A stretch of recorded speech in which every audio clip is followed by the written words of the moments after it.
in 1 minute.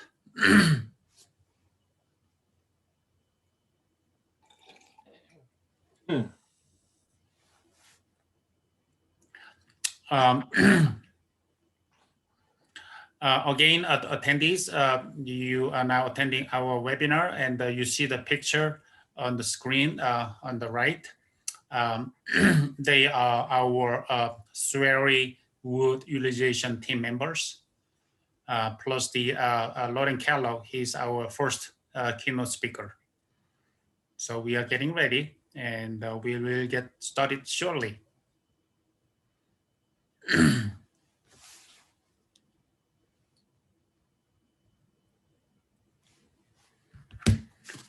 Let's see. I think that it's time's up. So let's get started. So Damon, how many people are we on the attendees? Right now we've got 70 in the audience and it's climbing. Okay. Okay, so let's get started here. Good morning. Good morning, everyone. Thank you so much for attending our webinar. We have a great speakers and presentations lined up for today and tomorrow. My name is Han-Sup Han. I'm the professor and director of forest operations and biomass utilization at Ecological Restoration Institute at Northern Arizona University. I'd like to start our webinar by briefly explaining Southwest Ecological Restoration Institute, known as SWERI. SWERI includes 3 university-based restoration institutes. They are New Mexico Forest and Watershed Restoration Institute, Colorado Forest Restoration Institute, and Ecological Restoration Institute in Arizona. These institutes were established by 2004 Southwest Forest Health Wildfire Prevention Act with the purpose of demonstrating and promoting the use of adaptive ecosystem management to the risk to minimize the risk of the wildfire and the restore health of forest and woodland ecosystem of the interior West. SWERI members also trying to develop relevant knowledge and deliver best available restoration science to communities, stakeholders, and managers. So if you like to know more about the SWERI, you are welcome to visit the SWERI website. The website address is shown here on this slide. This webinar is organized and put together by the SWERI wood utilization team members. This SWERI wood utilization team is a 3-state, Arizona, Colorado, and New Mexico network of academic, government, and industry partners. The team members include, you see here on the screen, team leader from Colorado State Forest Service. You see his picture on the right, and then Carmen Austin, New Mexico Forestry Division, and Rich Vandermark, and Arizona Department of Forestry and Fire Management. And also we have 3 members from Ecological Restoration Institute at Northern Arizona University, Damon Vaughn, Rich Edwards, and myself. Damon Vaughn is the project coordinator for this SWERI wood utilization team project. And he is the one facilitating all the development of this webinar with the collaboration and the collaboration from our team members. And so you have probably received the emails from Damon about this webinar. This team, SWERI wood utilization team, was built last year, 2020, with the funding from USDA Forest Service Wood Innovation Grant Program. And what we're trying to do is we're trying to increase the pace and the scale of forest restoration activities by expanding forest industry in the Southwest. That's basically what we're trying to do. So we set the same goal of the SWERI wood utilization, the wood utilization team webinar, with the idea of expanding forest industry in the Southwest. With having that goal in mind, our webinar was to prepare to provide an open forum to learn about innovative forest operations and the forest products opportunities, provide information on funding opportunities and assistance available for forest products business investors, and share some success stories of forest business operations. We also prepared the visual field trip.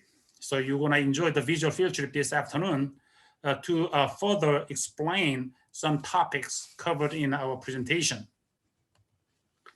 So throughout the webinar, you are going to see some company names and machine brands.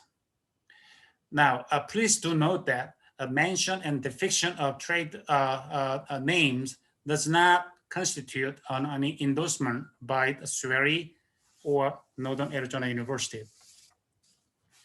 I'd like to share some interesting summary from the webinar registration information.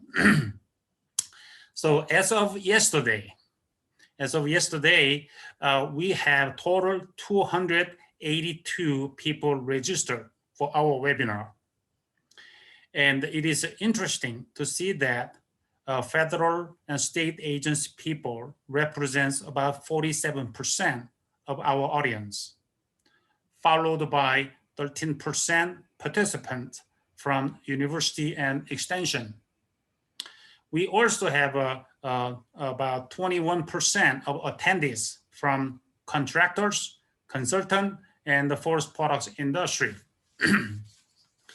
Another table here showing where they are from, our audience.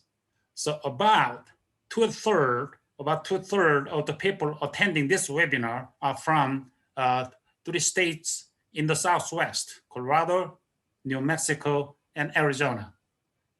So it is surprising to see that also we have a couple registration from other countries as well. So I think that's all what I have in mind. Now, I'd like to ask Damon Vaughn to come in and explain some housekeeping items before we get starting our webinar program. Also, he's gonna take a quick poll about your interest for the next seminar we're gonna prepare. So Damon, so I'm turning over to you. All right, thanks, Han. And good morning, everyone. It's really excited to have you all here.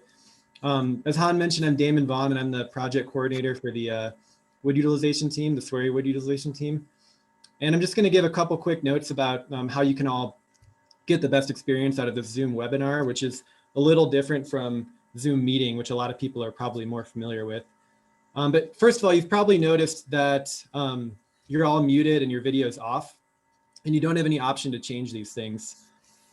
The kind of choices that you have to interact are, if you look on the bottom screen, you'll see a chat. That's the best way to communicate with either other people in the audience or the hosts of the meeting. Please note that by default, the chat messages go only to panelists, which are the people on the screen. You can click a little drop down and direct it to other people and even specific people if you want. The Q&A is the other option you see at the bottom. And that's going to be the best tool to ask questions to presenters. If you use the chat, then you might end up, we might lose it with all the communication that'll probably be going on in the chat. So Q&A is the best way to ask questions to presenters. And also, if you want to ask a question to a specific presenter rather than the general panel, be sure to include their name when you type your question in. And you can enter it at any time during the presentation. You don't have to wait until the end. So that's kind of one of the advantages of the virtual formats. You have a little bit of control over the view that you see. If you look in the upper right, you can switch between full screen and partial screen. And if you hover over the speaker box, you can kind of select whether you want to see multiple ones or just the active speaker. Also, I will note that we are recording this presentation for the duration of today and tomorrow, and we'll make those links available in about a week and send them out to everybody. One more note, the link that you all used to join this morning is going to work through the duration of the seminar. So if you have to leave and come back, you can use the same link and password. It'll work for the afternoon session, and it'll work for tomorrow as well. And then one final note, if you're interested in continuing forestry education credits from SAF, just at some point today, I can see people are already doing it, type your name into the chat and either type CFE or continuing forestry education, and we'll make sure we get those to you. You do have to attend an entire day, either today or tomorrow. Today is worth 5.5 credits and tomorrow is worth 3.5 credits, and we will have attendance records to verify that.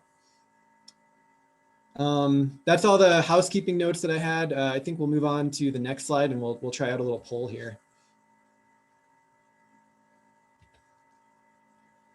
So we, the SWERI wood utilization team, will be putting on these seminars, field trips, webinars about twice a year. And so the next one we'll be doing will be in fall 2021. So we wanted to hear from all of you, and I'll pop up the poll in a second, but we just wanted to hear what you'd be interested in us covering on the next seminar. So gonna see if I can start this poll. All right, and I'll leave this up for about a minute or two, and we'll just see as the results come in. You can select multiple options from here, and I'll display them when we're done with it and kind of summarize it.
All right, well, we're about 90% voted so far, so I'll go ahead and I'll give people just another couple seconds to vote if they want to, and then I'll show the results.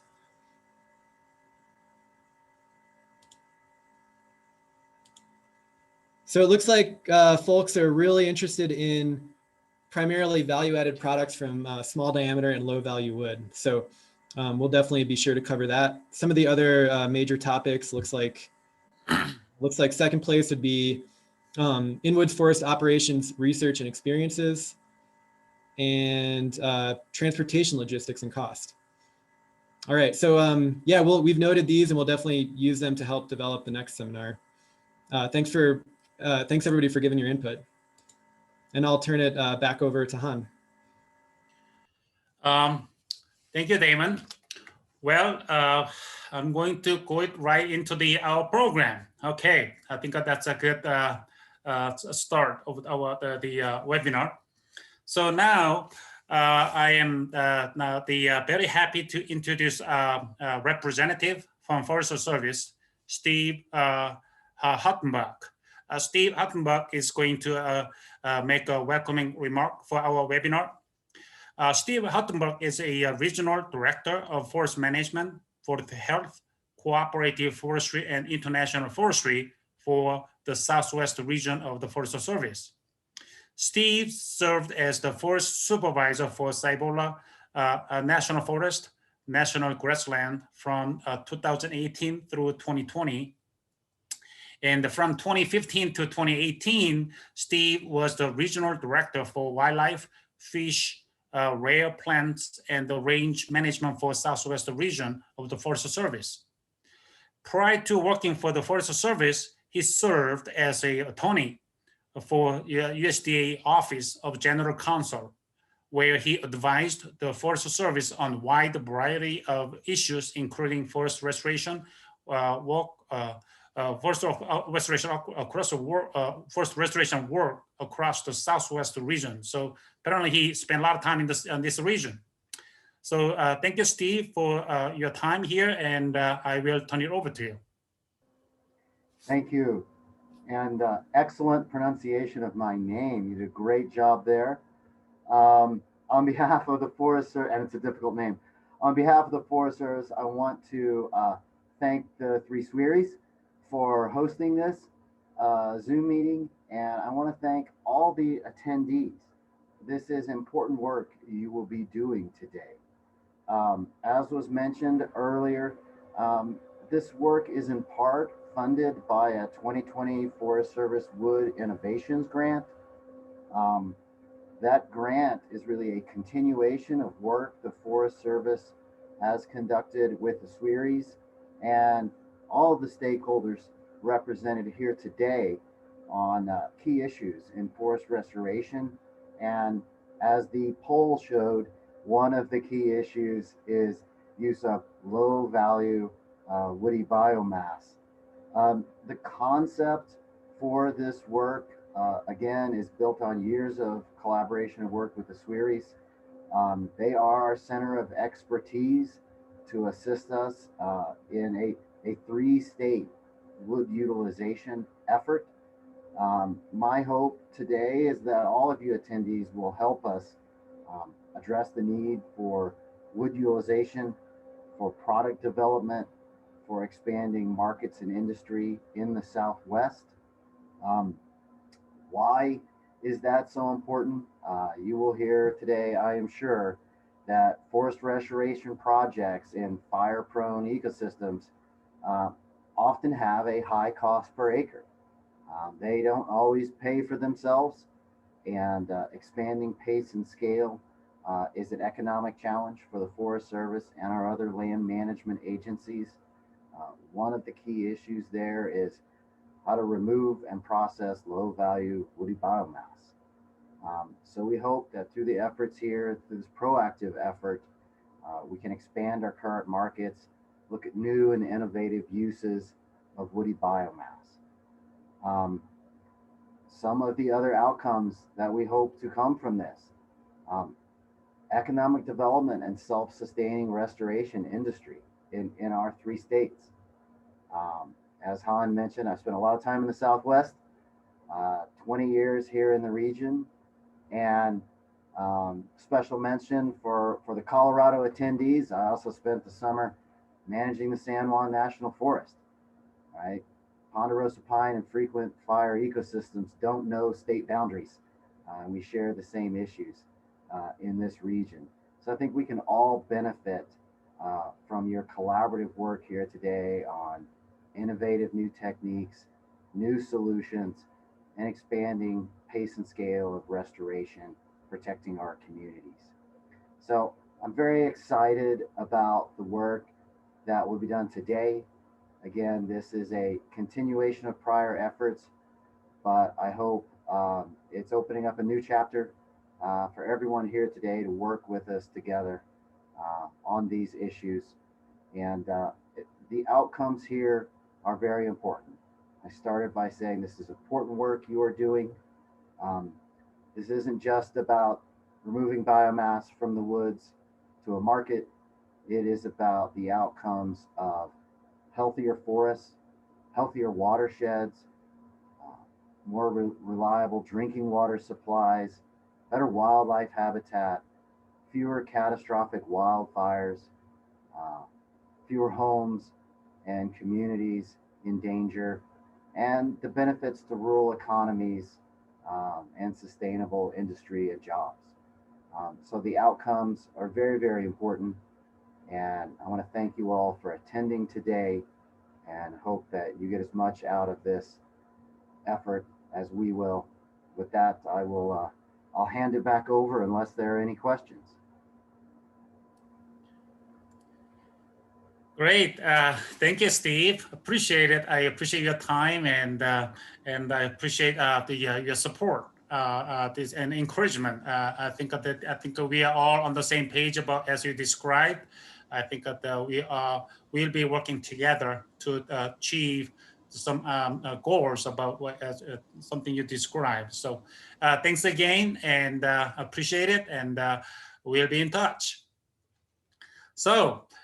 Well, so now I think I said I think we are on schedule, so we are going to kick off our keynote session. And the first speaker is Dr. Loren Kellog. So I am very pleased to introduce our the first keynote speaker, Dr. Loren Kellog. Loren is a forest engineering professor emeritus at Oregon State University. So he's retired, but while he was working at Oregon State, OSU, for 37 years, Loren had teaching, research, and outreach responsibilities that covered forest harvesting systems, logging planning, and the forest operations analysis to meet a broad spectrum of forest resource management objectives.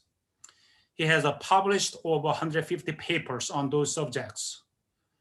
By the way, Loren was my major professor for my PhD study at Oregon State between 1995 and 1998. Now, Loren retired from Oregon State, but he runs a family business into mountain wood energy based in Redmond, Oregon. Their contracting services include forest restoration, logging, wood marketing, and the firewood production throughout the central and the southern Oregon. He is also taking the leadership on a project in the central Oregon, which is some of the things you're going to see in his presentation on steep terrain of forest restoration operation, utilizing cable assist mechanized operation, skyline, conventional logging technologies. Today, he's going to talk about using forest operations and the research to achieve forest management objectives. So audience, please write your question at the Q&A box as Damon described. We will address your questions after his presentation. Loren, turning over to you. Okay, very good. I assume you can all hear me. Damon or Han would tell me if it's not working, but it looks like everything's good to go. Han, thank you very much for that introduction. And also congratulations to you, the rest of the SWERI wood utilization team in putting this webinar together. I'm certainly looking forward to the next day and a half and listening to all the presentations as well. So let's just get started. And the first thing I did when I was thinking about my keynote topic today on forest operations to achieve forest management objectives, I thought a bit about a historical perspective. And I was able in my mind to go back some 45 plus years. And in those days, there was really a kind of a fuzzy break or division between logging and forestry. On the logging side, whether we were on flat ground or steeper ground, we were responsible for planning the operations and implementing them and getting the wood to the mill. And then we typically turned it over to forestry, and forestry focused a lot on site prep and regeneration. Sometimes that meant coming back and correcting problems, impacts from logging that occurred. Today, the perspective that I have and I'd like to share with you on this is that really the logging equipment and the harvest systems are, I always think of them as a toolbox. They're forest operation tools to accomplish not only moving timber and site prep, but to accomplish forest management objectives, which is, of course, the theme of the SWERI webinar today, focusing on ecological restoration and other aspects as well that are listed there on the slide. And also highlight the middle portion of the slide here, I've got different drawings of logging systems. There are ground-based logging systems down here on the gentler slopes and up here on the top, as well as the cable and helicopter. But the point is that from 45 years ago to today and in the future, there are some exciting changes in technology, in advancements, and you'll hear some about that today. But simply the equipment, the crawler tractor of yesterday is not the same as it is today. So what I'm going to cover this morning with you are these topics: harvesting system perspective, excuse me, contractor innovations, forest restoration economics and projects, and training. And so in forest restoration operations, I've always found that it's helpful to look at the whole system and address the question of where the slash is located. Another term would be the treetops, or it could be a new market material, a new biomass material for a wood utilizing facility. The harvesting system has a lot of components. It has, of course, the logging components that are broken down into felling and processing and primary transport, and then we have the road network and the road and the transportation equipment that is used. So there's a lot involved in the system, and the key is that in our operations work, there's a lot of interactions, a lot of linkages between these components. And the one I want to spend a few minutes on here is the system related to slash, because that's a big issue, of course, with our operations. And we have two main systems to highlight here. The conventional one throughout the Western region, certainly in the Southwest, is our conventional whole tree system. Different types of machines, but basically we have one component, which is a feller buncher, and then a grapple skidder typically, could be cable yarding, but we're bringing that whole tree, bringing the whole tree to the landing, generally leaving the fairly clean site, reducing the fuels, which is the intent, and that residual material ends up on the landing. And that can be a good thing for us. The picture on the left is from one of our operations in the Central Oregon, and that material there, that big pile, is hopefully going to be feedstock for a jet fuel facility that's being developed as we speak here in Southern Oregon. Okay, so but that's the whole tree system. But we also have a newcomer, I guess you'd say, into the scene, and is the cut to length system. And here we're looking at two components. One machine, the harvester that does the felling and processing out in the woods, and then the second one would be forwarding short logs to the roadside. Generally, the forwarder is limited in log lengths to about 28 feet. So in this case, there's kind of maybe some goods and not so goods associated with it. Over here, you see a lot of slash left out of a harvesting site. This is over in Western Oregon, and that's kind of a good thing. There's a lot of nutrients in these needles, these small branches. The equipment tracks run back and forth and grind that up. And generally that is viewed as a plus with our operations. However, we get into some of our drier sites, and leaving that extra fuel out there can be a concern, especially when we analyze it for fuel reductions. And it may require using that logging equipment to bring that material out with an additional cost, or it may require additional equipment to come into the site and reduce those fuels.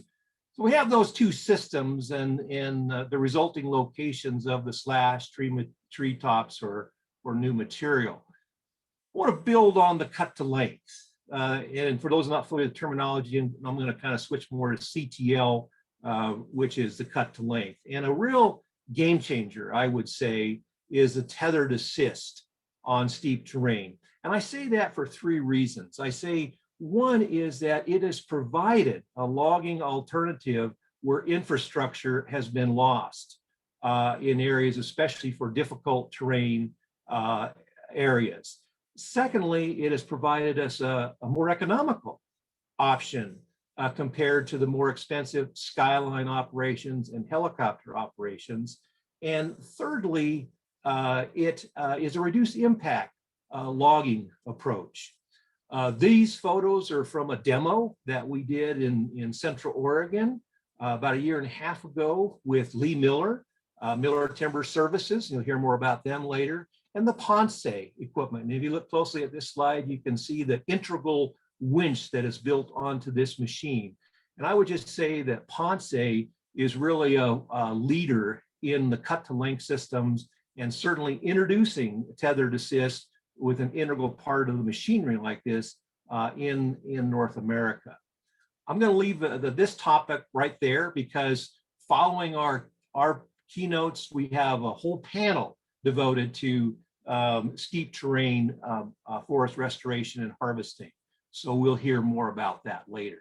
But going on, I just want to say, well, there's other systems. There's other whole tree systems on steep terrain that some of you that are listening, I'm sure, are pursuing. Others may be interested in finding more about it.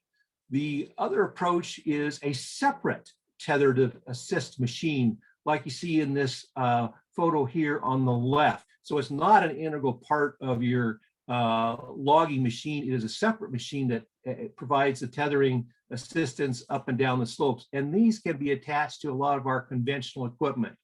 And here, a good combination is bunching the wood to make the skyline operation more economical on steeper slopes. So that's an option.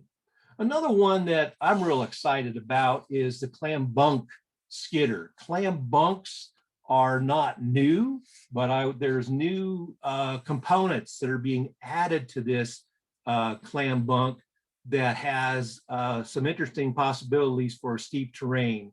And Ponce, again, is introducing this in North America as we speak. Actually, this week, they're getting close to first demo site over in Oregon, and there'll be a few places that will occur.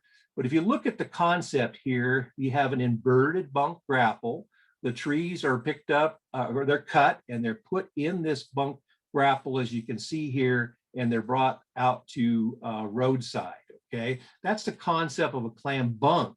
Now, what's unique about this Ponce clam bunk is it's a dual machine. In other words, it has a harvester head on it, so it can cut the tree as well as skidding the tree, and then process the tree at the landing rather than out at the stump.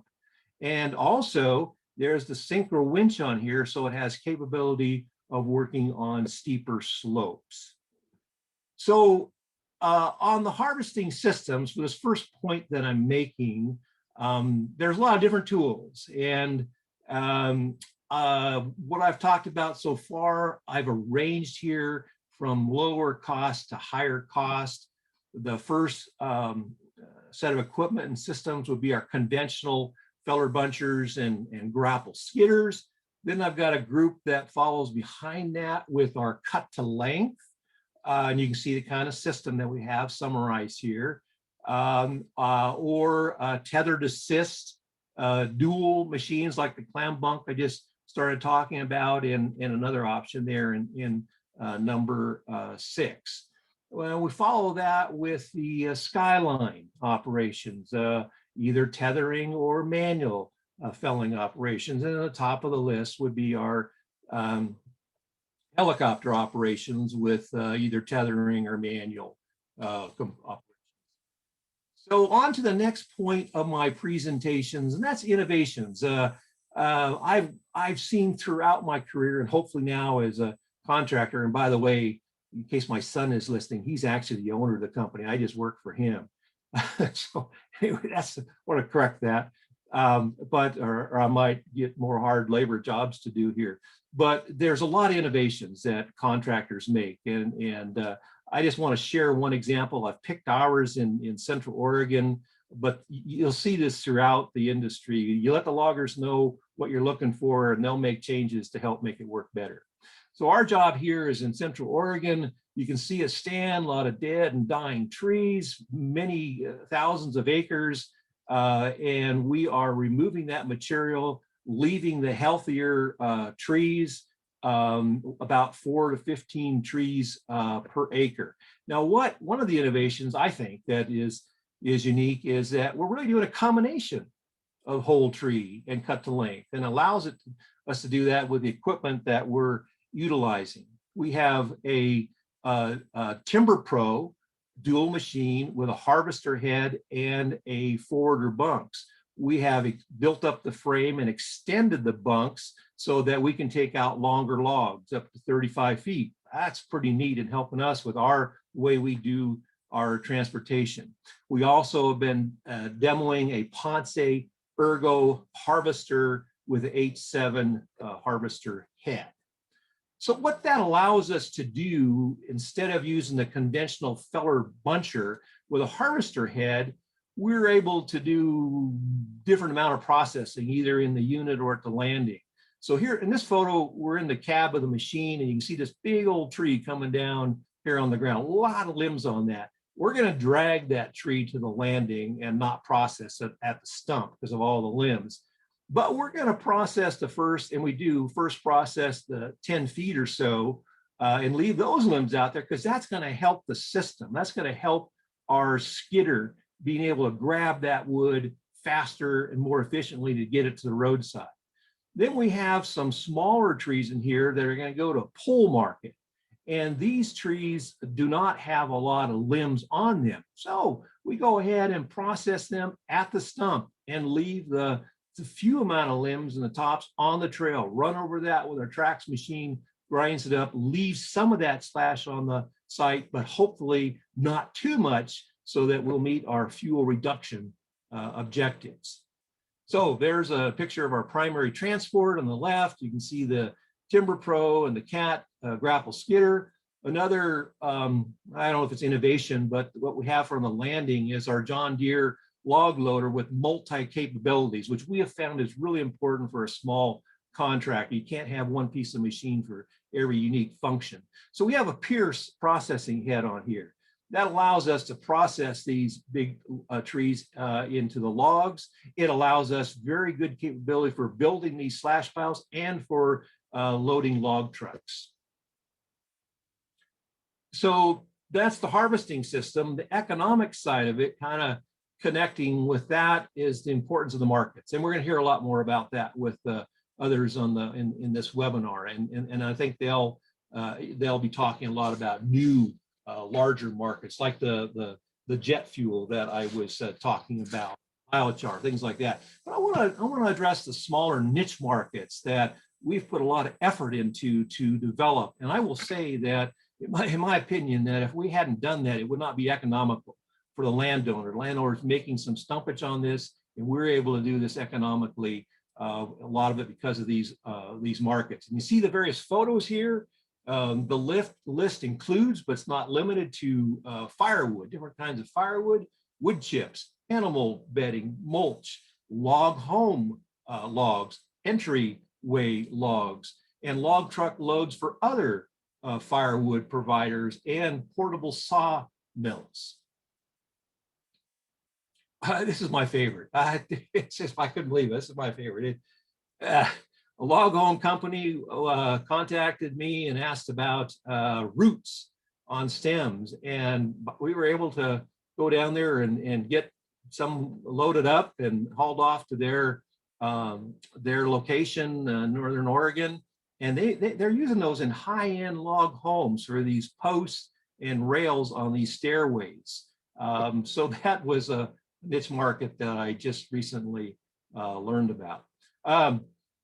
Okay, on to projects.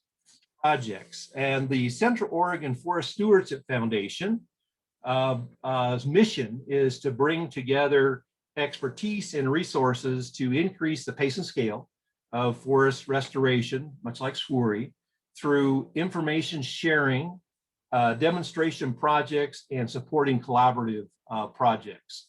We're currently working on this steep terrain pilot project planning, designing a study plan for that. And while we're in this process, what I have taken away from it is that there's different types of projects. They're not all created equally. And as I was thinking about that, putting this presentation together, I've organized it into what I call easy to hard, with the criteria of social acceptability and support and economic viability.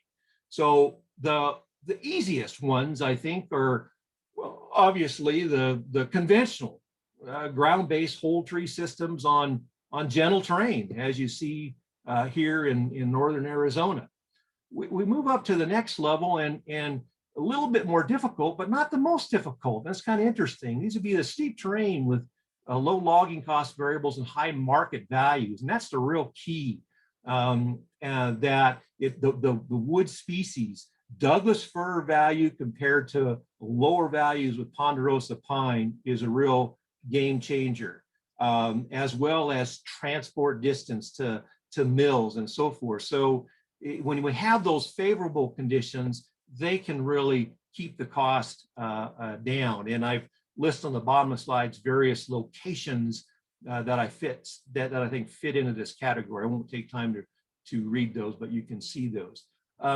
Next is kind of interesting. We get into number 3, the steep terrain with high logging cost and low market values. But there's a big but there, and that's the high fire risk plus other land resource and social values. So that they're so extreme that they're operations that funding can be available to cover those costs. And a good example, I think, again, you'll hear more from one of the speakers, Bob Rich, later on, the Monarch Pass project in Colorado. For that project on the hillside here, about over $1.5 million was generated for that project, just because of the significant risk involved to the watershed and to fire and so forth, and to implement that project. Kind of surprisingly, as I've thought about this, the more difficult ones are some of our forests here in Oregon and other places throughout the West, I'm sure, where we have mixed terrain with marginal economics. But landscape level forest restoration and fire resiliency is needed. So, you know, these projects are expected to pay their way with creative planning and implementation. There's often not a lot of subsidy involved or a lot of money available. It has to be some really creative planning to make that work. So the selecting forest operations to achieve the objectives, I'm onto my conclusion now. And I'm going to leave you with 5 questions to think about, hopefully with other speakers and beyond this webinar. The first one is, what is the extent of the specific forest operation conditions? And I think all of us are agreeing that these example variables here are pretty significant drivers that are impacting our operations. A second question for success would be, can a sustainable forest operation program be developed that spans several different forests and landowners with the needed technology? And the third one is, what are the modifications that can be made with conventional harvesting systems, such as the tethering assist on a conventional feller buncher, as an example? What is the niche for new harvesting systems, such as the clam bunk skidder with the integrated winch?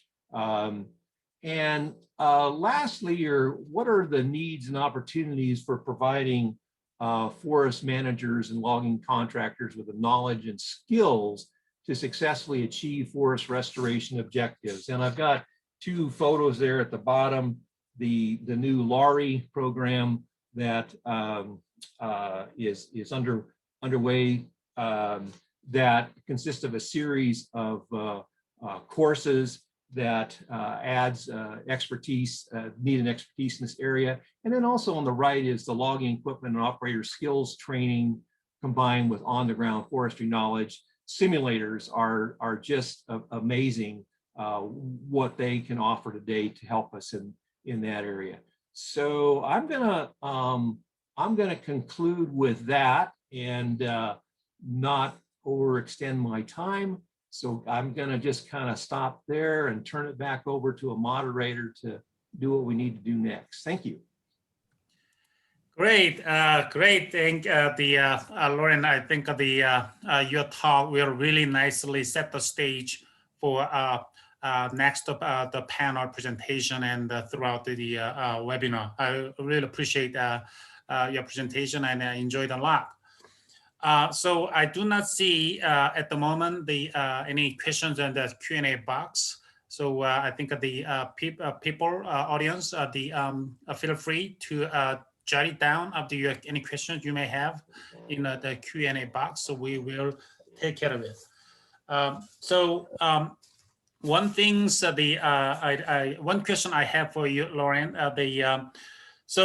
I really like a concept and ideas about you as a forest operations as a tool to achieve a wide range of forest management objectives. So I think that was one of the key things I learned from you while I was at the university at the end throughout my career. Can you elaborate a little bit about how this forest operations as a really good tool? Why we should consider forest operations as why is the forest operations is a good information for us to really become familiar with to be able to achieve the different forest management objective. Can you elaborate a little bit more about that? Sure, I'd be happy to. You know, and it kind of goes back, if you think back to my one of my earlier slides, you know, with the timber industry, and it was mainly about extracting timber and then turning it over to solve the problems, you know, to take care of the soils and put the correct a lot of things that occurred during logging. But it's really different these days. I think the training that foresters have, the equipment that's being designed are really capable of doing a lot more out on the site, and just a creative thinking that all of you that are listening to this webinar and others have the opportunity to use that equipment in different ways. I have learned throughout my career there's not just one way of doing it. Well, my son always, those that know him would always say it's the helicopter's way to do it.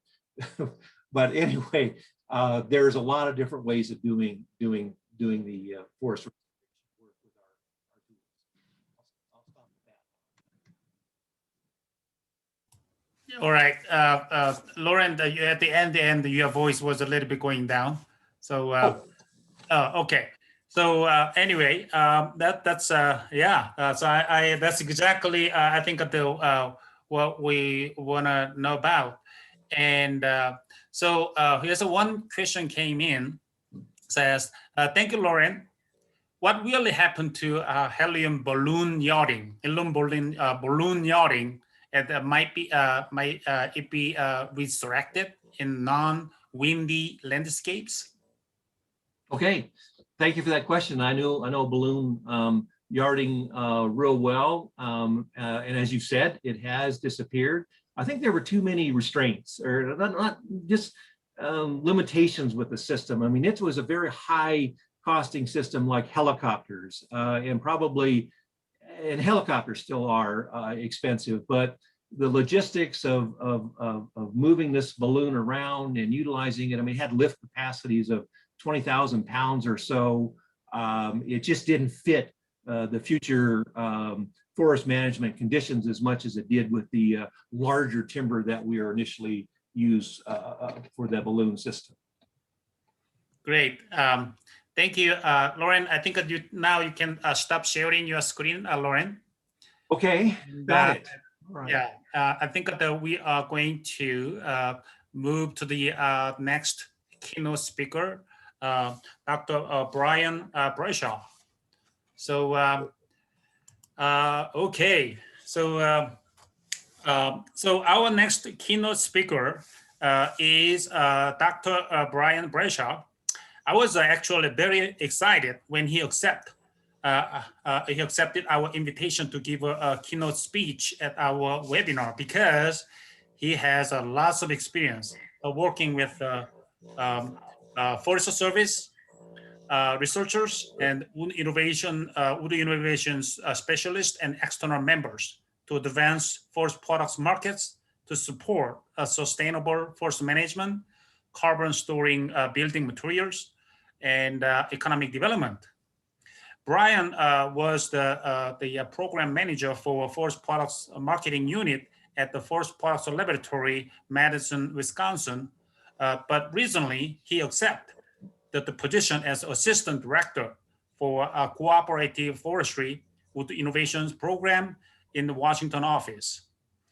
Forest Products Lab Unit is still working with him on all the things what he's been doing in the past. Brian earned the Bachelor of Science degree in forestry from University of Wisconsin Stevens Point, a master's degree in wood products from Washington State University, and a PhD in forest research from Mississippi State Universities. Audience, again, please enter your questions in the Q&A box. And with that, I will turn it over to you, Brian. Hi, Han. How's the audio check? Everything okay? Yeah, that sounds good. All right, screen's up. Hi, everybody. I'm Brian Brashaw, and I really appreciate the opportunity. I've gotten a chance to travel into the Southwest, from Colorado to New Mexico and Arizona, and I think, over the last 5 years with the Forest Service to really, kind of understand some of the challenges and activities that you're up against. Congratulations to the SWERI wood utilization team. I wrote and initiated one of the very first wood utilization, wood market teams that the Forest Service funded with the state of Minnesota before I came to the Forest Service. So I think, this opportunity to connect the kinds of things that Loren was just talking about in terms of resources. I'm going to share a little bit today about research and that connection, technical assistance, and really at the end, it's business development, it's business consulting. I saw the poll, and what do we do? It's what are the value added products? But it's not just the products, it's how do we bring them to market? How do we bring them to market successfully in a way that allows us to, for industry to be an opportunity to be a champion for forest restoration. As Han said, I'm the program manager still for the Forest Products Marketing Unit, which is a market development arm of the Forest Products Laboratory. And mid-March, I'll be reporting to the Washington office and as part of the Wood Innovations Program. So I'm going to kind of talk today about this continuum from discovery to market implementation and the kinds of things that the Forest Service is doing and investing in to be part of supporting all of the hard work that's taking place on the ground. So for those of you, the Forest Products Laboratory, it's our national laboratory, Madison, Wisconsin, established in 1910. We're in our third location at that point in time, and at that third, as that you see in that third picture, we were kind of surrounded by fields and corn and the University of Wisconsin agriculture. Now the University Hospital and the medical school kind of surrounds the Forest Products Laboratory in our campus, so we're kind of a little bit of an island there. About 150 permanent full-time staff, 50 scientists, engineers, kind of leads. There's really two primary research areas: the wood products research, which, in the simplest terms, it's chips and bigger, and the wood fiber and composites research arm, which is kind of chips and smaller. So I'm going to share a little bit about both of those activities as we go through it. And then my unit has been reporting to the director of the Forest Products Laboratory and working really on near term, those things that can really make an impact in the short term, in the near term, in terms of markets and market creation.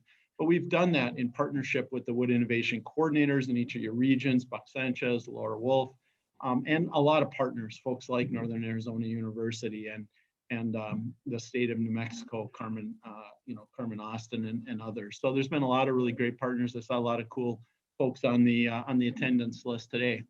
My second network, as I said, is really our Wood Innovations Network, and we have a regional wood utilization, wood innovation specialist in each region. Some have two, And, you know, it's a small but mighty group, I think, that is really focused on implementing the Wood Innovations program of activities. And that national network has really got a couple primary emphasis areas. One is really building with wood. And when I talk about that, we're really talking about mass timber, cross-laminated timber, wood construction, timber construction, renewable wood energy, and that takes a lot of forms. You know, Loren just talked about the jet fuel, and I'll mention that. It can include torrefaction. It can include the chip and chip activities that Han and others have been involved with in Arizona. But it's also, you know, wood energy for heat. You know, still thermal is a very efficient conversion technology. We have 2 grant programs, our Wood Innovations Grant Program and a new one that was just authorized in the Farm Bill called Community Wood Program. So those are in the review process right now, but it's things for people to kind of think about for next year. And then, you know, historically we celebrate the National Forest Products Week. I know for those of us that work in the forest products industry, every day, every week is a Forest Products Week, but we get a presidential proclamation the 3rd week of October. So that's really kind of a big deal for us. As I mentioned, we have a lot of terrific partners in each region. My group at the Forest Products Laboratory and several really key people in our Washington office. And we're working with a lot of folks, Woodworks, Softwood Lumber Board, U.S. Endowment, the State National Association of State Foresters. Really, you know, this list could, you know, we could probably talk for the next 25 minutes about some of the things, but the state of Arizona, Rich Vandenmark's coming up here, has been a really key partner of ours, Northern Arizona University, the state, you know, Colorado State. You know, we've got some really great partners that are all going to be talking to you later today. And then my third, right? So the Forest Service really has 3 branches, and the third is the National Forest System. And my duty station is here in Duluth, Minnesota, and at the Superior National Forest Supervisor's Office. So it really creates this connection between our markets, our research, and implementation activities that are taking place at the forest level. So that has really been a terrific connection for me, and I'm going to continue to be mostly based here in Duluth, Minnesota, my new position. A lot of our partners, a lot of you on the call, you know, we think about markets, and if we don't have those markets, it's really hard for us to get management done on the ground. You know, in terms of hazardous fuel reduction, in terms of forest health improvements, in terms of just creating and restoring healthy forests. So for the most part, what I'm going to visit with you about here for the next few minutes is some of the activities that the Forest Service is really invested in. But before I do that, I want to set the stage a little bit, just kind of think traditionally, right? We didn't have, you know, we had a really robust pulp and paper industry in the United States that has really been challenged with electronic communication and COVID and some of the shutdowns in terms of just lack of demand for everything from, you know, printed programs at college football games to baseball games to everything, you know, that takes place in schools. It's just been a real change. And that's been a continued drop. And those closures have impacted our ability for low-grade markets across the country. One area that has been relatively strong, and for those of you that have ordered and you know, is our container board. You know, that is flat to increasing. You know, some of our specialty papers. I think there's some really great investments that are taking place there as we continue forward. It's going to be the printing and writing paper that's going to really continue to be challenged. One of the biggest drivers is wood construction, wood-based construction. And what this graph kind of shows is building starts, you know, over a kind of 60-year period, all the way back to 1960. And you can see that recession in kind of 2008 through 2012, and we're still climbing. And just for next year, I put the projection in on the far right, as we get above kind of that 60-year average. And we've seen, you know, quite a bit in the marketplace with new single-family home construction. We've seen some changes in multifamily. We've seen very few homes available for sale. You know, our inventory of available homes for purchases is at almost a record low. So there's a lot of things that are taking place, but it's still an incredible driver for markets. So as part of that, we've really tried to think forward commercial, institutional, and multifamily type markets instead of our traditional single families. All of that demand has created, depending how you look at it, opportunities or challenges. If you're somebody who wants to build a new home, your price of wood has probably been going up. If you are a manufacturing operation, you're finally seeing some revenue that is, is pretty healthy. So Random Lengths and others track, prices, and you can kind of see the framing lumber price that really kind of started spiking late summer, all the way now here into beginning part of this construction season. So whether it be structural panels, even low grade, we're seeing substantial increases in value. So those are good. That isn't necessarily translating back into the woods yet, but we are seeing some increased pricing, and that's having an impact as we go forward. So the next little bit, I'm going to actually kind of move through this. These are mostly pictures and kind of conversation, and what Han asked me to do was to leave some time for a little bit of conversation and questions at the end. So the Forest Service is invested in what we would call innovative wood products, and that's discovery. That's the fundamental research that enhances science at the Forest Products Laboratory in Madison and through university partners. But it also includes kind of our market-based activities within our Wood Innovations program. As part of transitioning away from kind of that single family residential, we've really entered into what I would call a mass timber strategy. Mass timber is large cross-section panels that are made out of wood, usually using smaller dimension lumber. We've really focused in a couple areas. One has been education and partnerships with organizations like Woodworks.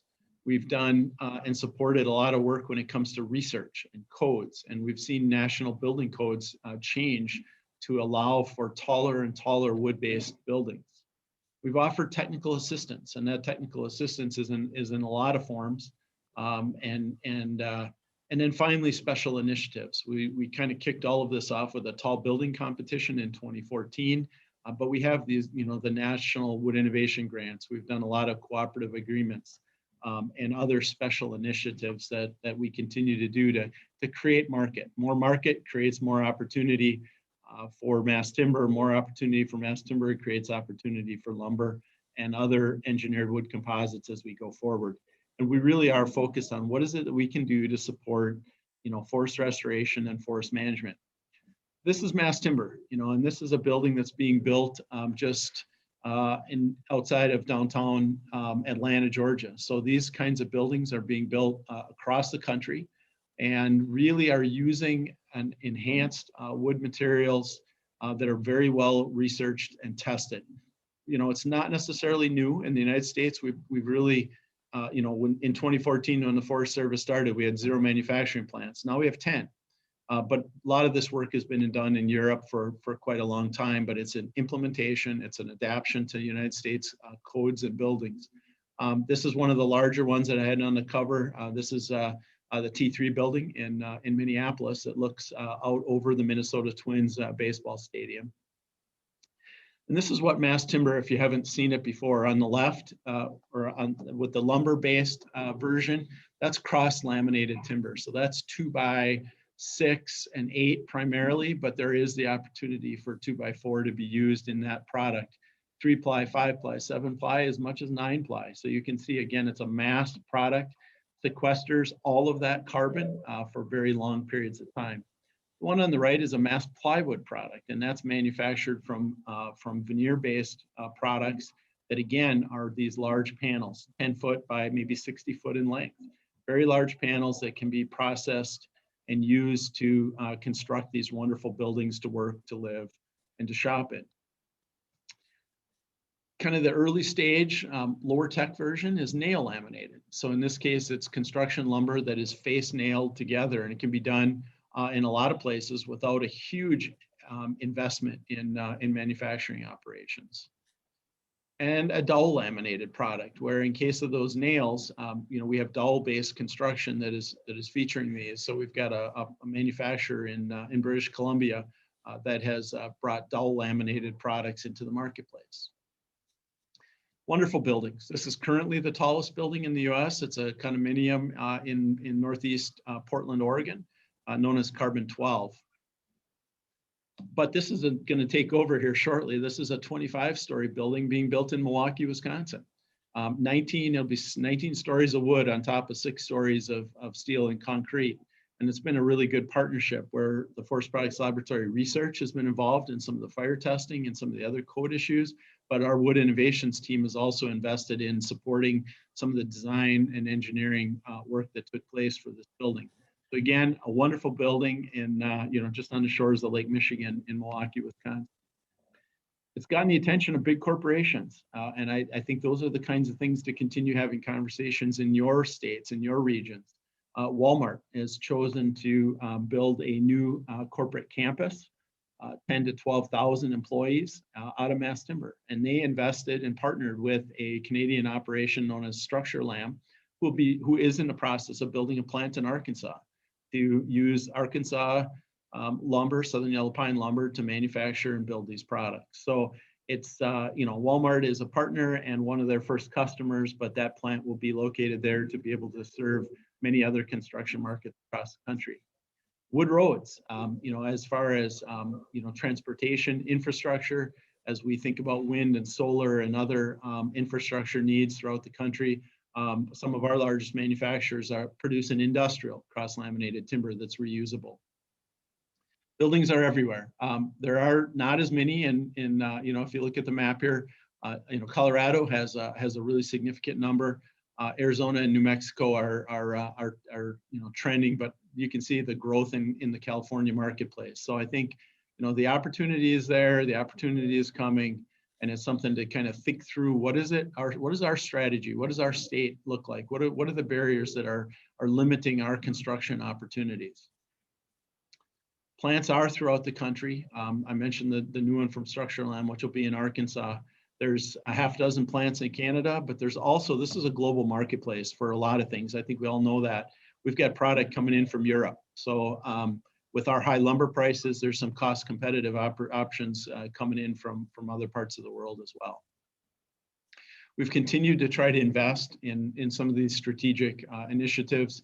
One of the partnerships that we have is with a group called Impact Finance Center, based in Colorado, but they're really working with us to bring those that have money to those who need investment, and those who need investment to those who want to make investments. So I think it's a really good opportunity, and Laura Wolf and Buck Sanchez can kind of be an interface to that group. They're focused on mass timber, but not exclusively. What about all that stuff that doesn't, turn into lumber, and how do we think through those kinds of things? The pellet industry is substantial, and I think many have been tracking the large manufacturing plants in the U.S. Southeast that are, being directed most of that finished product into the European Union to help them meet sustainability goals. It's been a challenge, and that's where the marketplace has been. Low-cost fossil fuels have been, a barrier for U.S. implementation, but it is an opportunity. And I know that folks, the Chip and Chip project looking at chips for export last year were incredibly effective. It takes strategy, it takes the right fit between economics and resource to make it work. But, there's a plant in Southeast United States that's going to ultimately be shipping product over into Japan. So it can be done. We'd like to see more of that, obviously, from materials that make the most sense, but it is an export market. Biomass power is still important.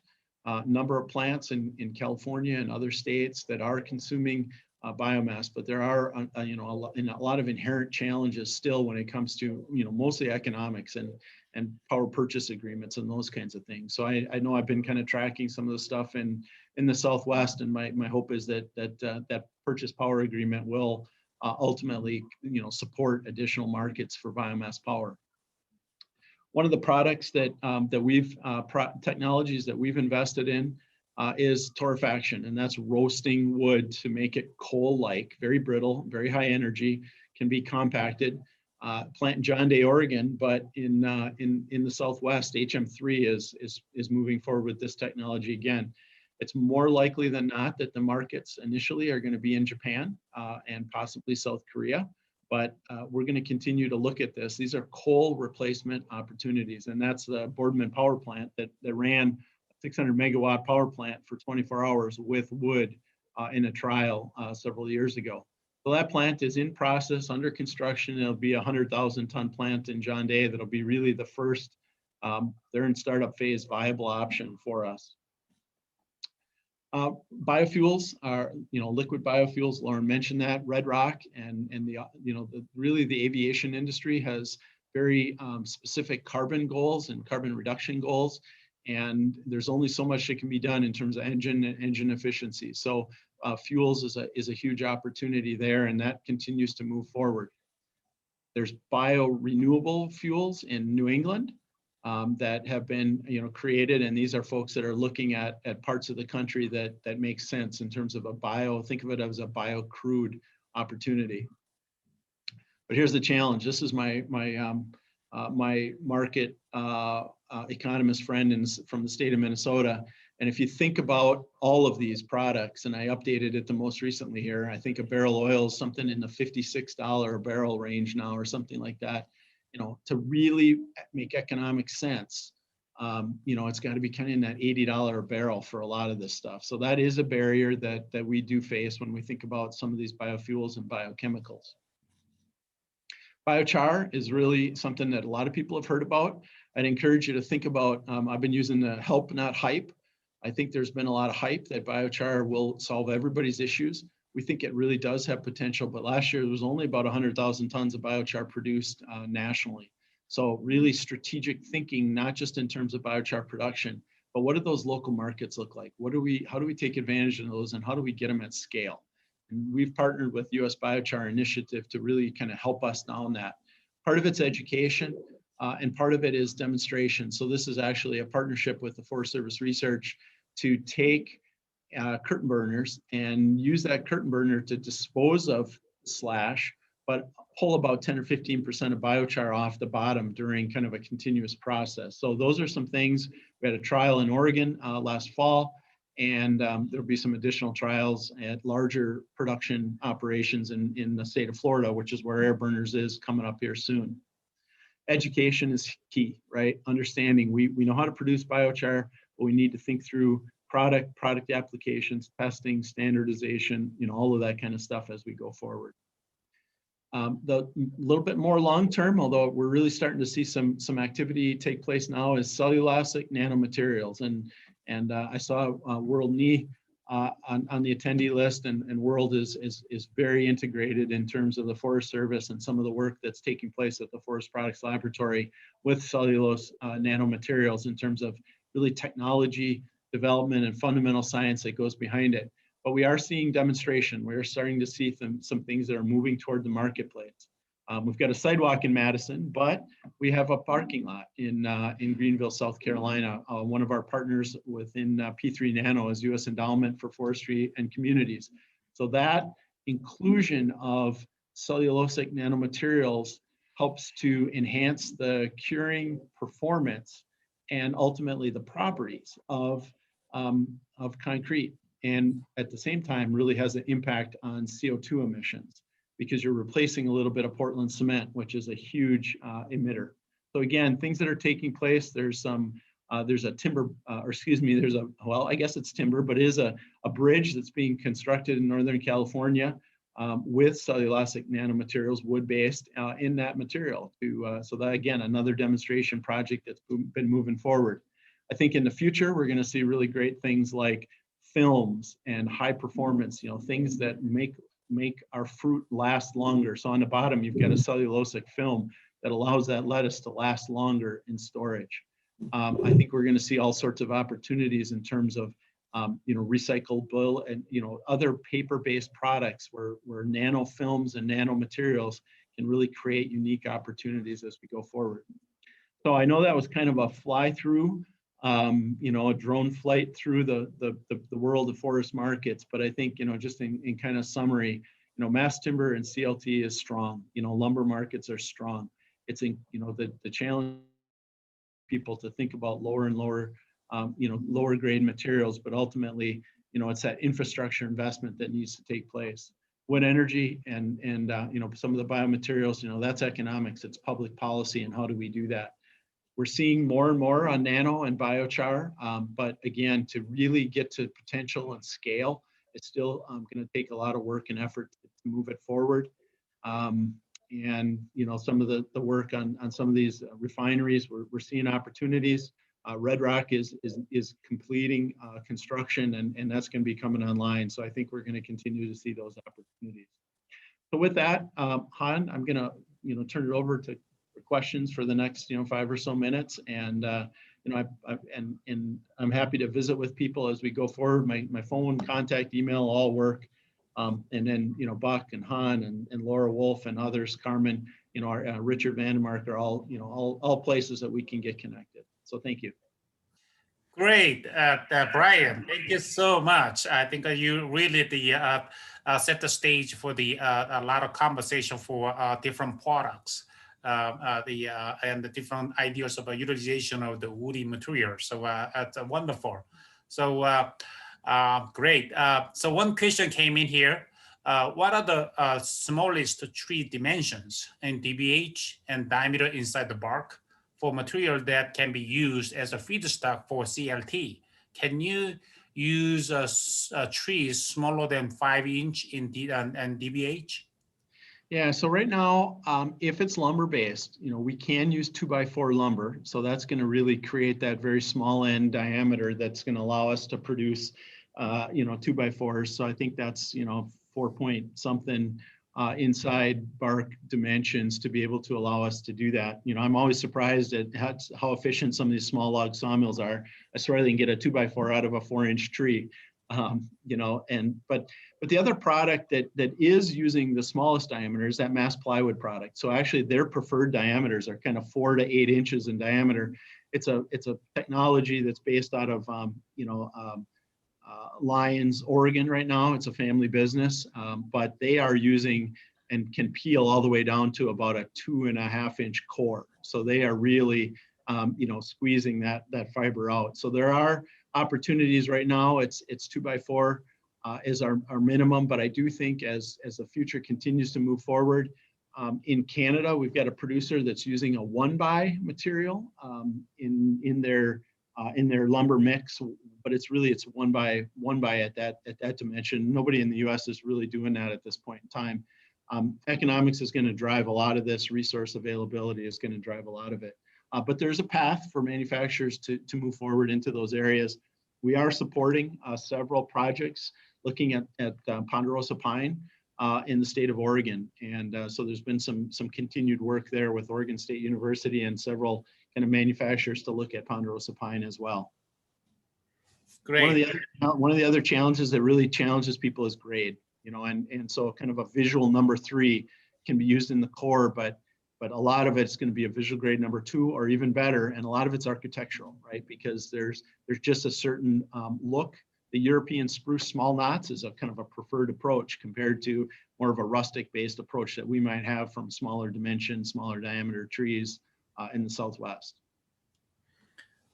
Thanks, Brian. So if you want to know more about this mass timber, I think there's a mass timber conference coming up at the end of the March through April 1st. Craig Rawling will be here tomorrow morning, and he's going to give us more about the conference he's putting together. So I think that is time's up. So I'd like to move to the next panel session. So thanks again, Loren Kellog and Brian Brashaw. Thank you so much.